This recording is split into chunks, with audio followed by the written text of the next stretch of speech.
शहर के एक बहुत ही व्यस्त इलाके की एक बहुमंजिली इमारत।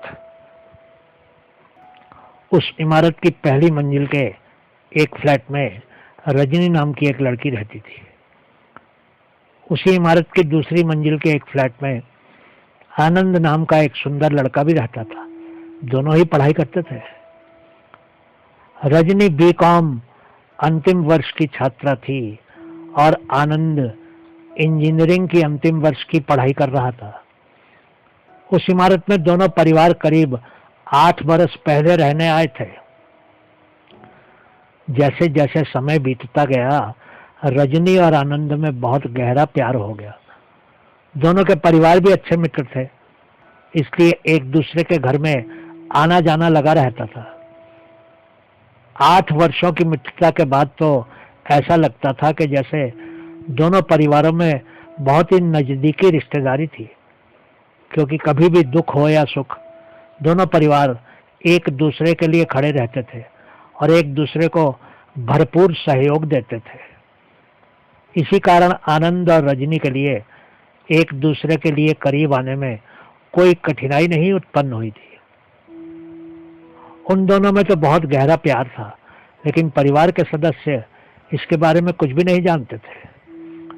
आनंद हर रोज ही किसी न किसी चीज को मांगने के बहाने से रजनी के घर आ जाता था और इसी तरह से रजनी भी आनंद की भाभी को मिलने के बहाने से आनंद के घर चली जाया करती थी। उनके प्यार का सिलसिला इसी तरह बिना किसी रोक टोक के चलता रहा। एक दिन रजनी का बड़ा भाई जब घर से बाहर आकर सीढ़ियां उतर रहा था, उसको सीढ़ियों पर एक कागज गिरा हुआ दिखा। वो वास्तव में एक चिट्ठी थी। रजनी के भाई ने उस चिट्ठी को पढ़ना शुरू कर दिया। पढ़ते पढ़ते उसका चेहरा गुस्से से लाल होने लगा। वो तुरंत ही अपने घर के अंदर वापस चला गया और उसने जोर से आवाज लगाकर अपने माता पिता और रजनी को बुला लिया। रजनी के बड़े भाई ने रजनी के गाल पर एक जोरदार थप्पड़ जड़ दिया और फिर वो चिट्ठी माँ के हाथ में दे दी। उस चिट्ठी को पढ़ते ही माँ बाप के भी होश उड़ गए। माँ ने तो रजनी के बाल पकड़कर उसको पीटना शुरू कर दिया। कलमुही, कि हमने इस सब के लिए तुझे इतनी आजादी दी थी, ये गुल खिला रही है तू, पढ़ाई लिखाई में ध्यान न देकर। वो चिट्ठी आनंद ने रजनी को लिखी थी, लेकिन दुर्भाग्य से वो चिट्ठी रजनी से सीढ़ियों पर गिर गई थी। बस उस दिन के बाद दोनों परिवारों में दूरियां उत्पन्न हो गई और बातचीत तक बंद हो गई। लेकिन किसी की भी परवाह न करते हुए रजनी और आनंद एक दूसरे से घर के बाहर अन्य जगहों पर मिलते रहे और उनका प्यार और भी बढ़ने लगा।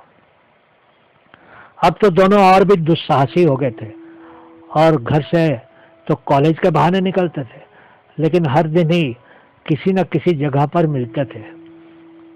आखिर आनंद की इंजीनियरिंग की पढ़ाई पूरी हो गई और अब उसको नौकरी की तलाश में दूसरे शहर में जाना था। इतना सुनते ही रजनी तो बहुत ही परेशान हो गई, लेकिन दोनों कुछ भी नहीं कर सकते थे। फिर एक दिन आनंद चला गया, लेकिन दोनों ने एक दूसरे से फोन पर बातें करना जारी रखा। वो रातों को घंटों फोन पर एक दूसरे से बातें करते थे, लेकिन समय बीतने के साथ साथ आनंद के फोन आने कम होने लगे। कभी कभी तो जब रजनी आनंद को फोन करती थी तो वह जवाब में सिर्फ इतना ही कहता था कि वह बहुत व्यस्त था और फोन काट देता था। रजनी की मनोदशा बिगड़ने लगी और वो तो जैसे पागल ही होने लगी। उसने ठीक से खाना पीना भी छोड़ दिया। पढ़ाई में तो अब बिल्कुल भी मन नहीं लगता था। वो बस अपने कमरे में गुमसुम बैठी रहने लगी। फिर एक बार अपने दफ्तर से कुछ दिनों की छुट्टियां लेकर आनंद अपने घर आया।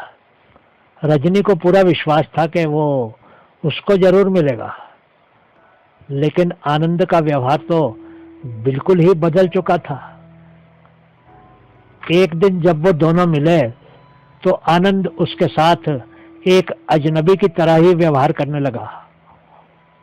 ऐसा लग रहा था जैसे कि वो रजनी को जानता ही नहीं था। रजनी का दिल बुरी तरह से टूट गया। वो समझ गई कि दूसरे शहर में जाने के बाद आनंद अपने जीवन में काफी आगे बढ़ गया था और शायद उसको कोई और लड़की मिल गई थी। वो ये भी सोचने लगी कि शायद आनंद ने उसके घर के लोगों के दबाव के कारण रजनी से रिश्ता तोड़ने का मन बनाया था।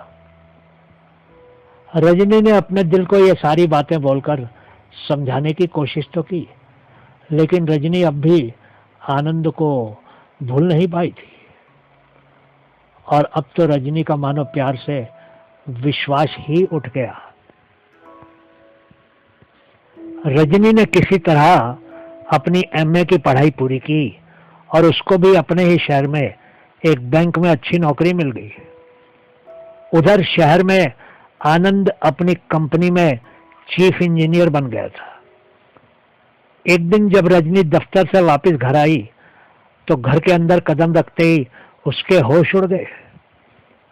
घर के अंदर उसके परिवार के सदस्यों के साथ आनंद के परिवार के भी सभी सदस्य उपस्थित थे। एक कोने में सर झुकाए आनंद भी बैठा था। तभी अचानक रजनी के डैडी ने खड़े होकर कहा, बेटी रजनी, हम तुम्हारी शादी आनंद से करना चाहते हैं। बोलो तुम्हारी हाँ है कि ना?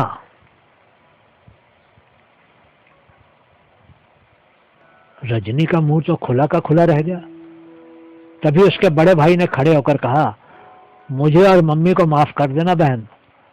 हम दोनों ने तुम्हारे ऊपर हाथ उठाया था कई वर्ष पहले, लेकिन अगर वैसा ना करते तो ना आनंद ही इतना बड़ा अफसर बनता और ना ही तुम बैंक में अफसर बन पाती। उसके डैडी ने कहा, मैं और आनंद के डैडी तो पहले से ही तुम दोनों की शादी करवाना चाहते थे, लेकिन हम देखना चाहते थे कि तुम अलग अलग होने के बाद बिखर जाते हो या और ऊपर उठ जाते हो। मुझे खुशी है कि तुम दोनों ही ऊपर उठ गए हो और दोनों ही अब करीब 1 से 1.5 लाख रुपए महीना तनख्वाह पा रहे हो। अब तुम घर बसाओ या खुल्लम खुल्ला प्यार करो, हमें कोई मतलब नहीं है। अब तुम दोनों पूरी तरह से स्वतंत्र हो। हमारा फर्ज था तुमको जीवन में ऊपर उठते देखना और वो तुमने करके दिखा दिया है। अगर हम उस समय तुमको नहीं रोकते तो तुम शायद इतने सफल नहीं होते जितने आज हो।